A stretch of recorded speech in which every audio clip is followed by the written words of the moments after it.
Hello everyone, welcome back to the channel. Welcome back to Sarah Football. If you're new here, you know what to do. Subscribe and hit that notification bell.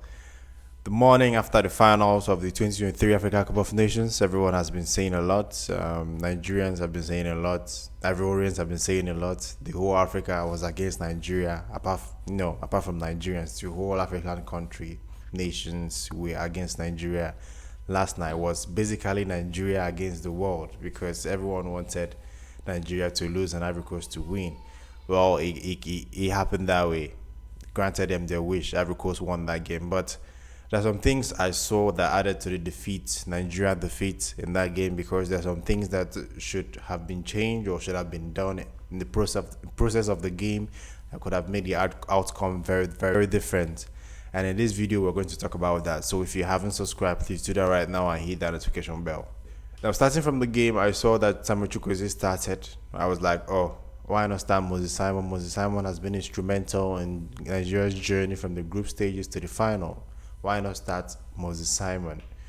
But okay, I said, okay, the coach have made some changes and it worked for him. Let's give him the benefit of the doubt because he has played all games and we've seen what happened.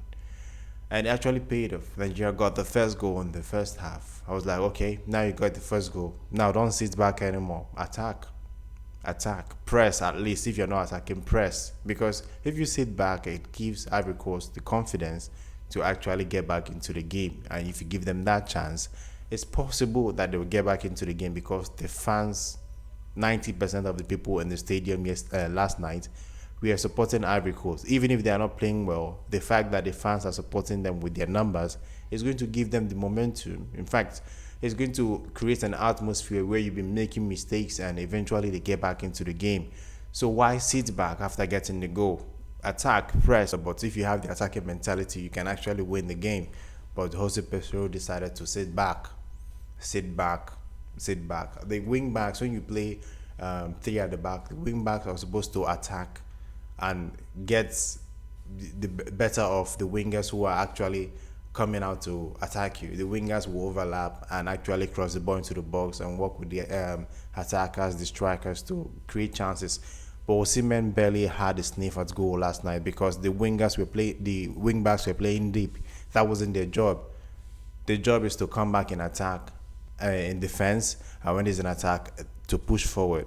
But Simon Adingra was always overlapping, which means the left back of Ivory Coast didn't have a cover. If we had attacked, definitely they would have withdrawn. They would have told Simon Adingra, this guy is attacking, go back a little bit to help this guy. But we weren't doing that. So Simon Adingra had all the time in the world to stay in the attack and he punished Nigeria. So the first thing Jose Pesero did wrong in that game was actually not pressing or showing positive energy after Nigeria scored the first goal. They went back to defend and let's continue doing what you were doing and see if it will work. It won't work because you are playing against the host nation and they have the much confidence. You've given them much confidence to come out and get the goal. Then the next thing, after Nigeria scored the goal, we saw that they were doing the same thing. We expected something to change and nothing changed. Okay, I was like, okay, since you have the lead going into the halftime, you've seen that after the goal, Ivory Coast were getting more momentum. They were actually being courageous. They even had some chances before the halftime. So why not switch? Change Moses Simon, bring Omeruo in the midfield, play as a DM or something, because Omeruo is very, very good with passes and is very calm, composed, and extremely experienced. Bring Omeruo in the midfield since Al Hassan hasn't done much since coming on as a sub in the past two games. Bring Omeruo in the midfield. Make twitches, because we saw Simon Adingra was having a field day at the right back position. Change Ola Aina, or make sure that you double like 2 or 3 players at that wing. If Simon Adingra dribbles this person, there will be someone else to get a cover Ola Aina whenever he gets dribbled, and don't allow him to hold the ball for too long. Hold him to the point that once the ball comes to him, you tackle him so much that he'll have to pass the ball back. We've seen all these things. This is not the first radio of them playing football. These are all experienced players who have played for Nottingham Forest and several clubs in Europe. So you know that you face players like Simon Adingra. You've seen him. It's not the first. It's not that he just popped out from nowhere and started performing well. He was causing problems in the first half, dribbling and putting in crosses. Now you've learned that this guy is like that. So why give him more chance? You don't allow him to hold the ball for long.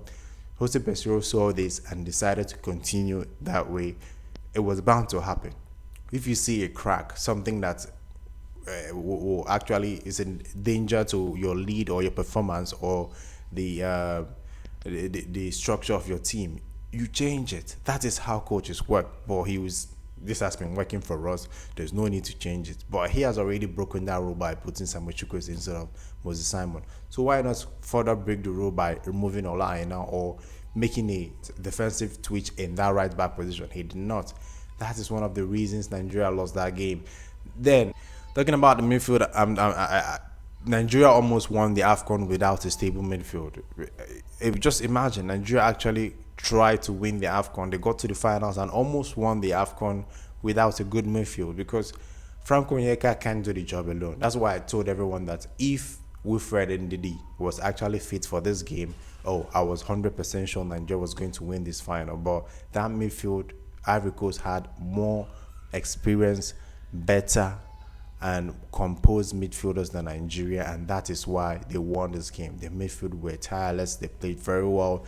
They stopped Nigeria from controlling the ball in the midfield. In fact, they dominated the entire game. Just if Nigeria got to a lucky goal and they went back to the way they were before. That didn't work for Nigeria, and we saw that happen. Nigerian attack was shit. I don't think Osimhen had a sniff at goal. I don't think he had a sniff at goal at all. Those are the things that made Nigeria lose that game. Yeah, those are the things that made Nigeria lose that game. Ivory Coast, on the other hand, they were very good. Yes, they were very good. After they went down, they went back to the dressing room. They came out with a plan, because the way they played in the first half and second half, they said, okay, since Simon Adingra has been actually causing problems, give him the ball more often. And that is what they did. Simon Adingra even almost scored in the first half.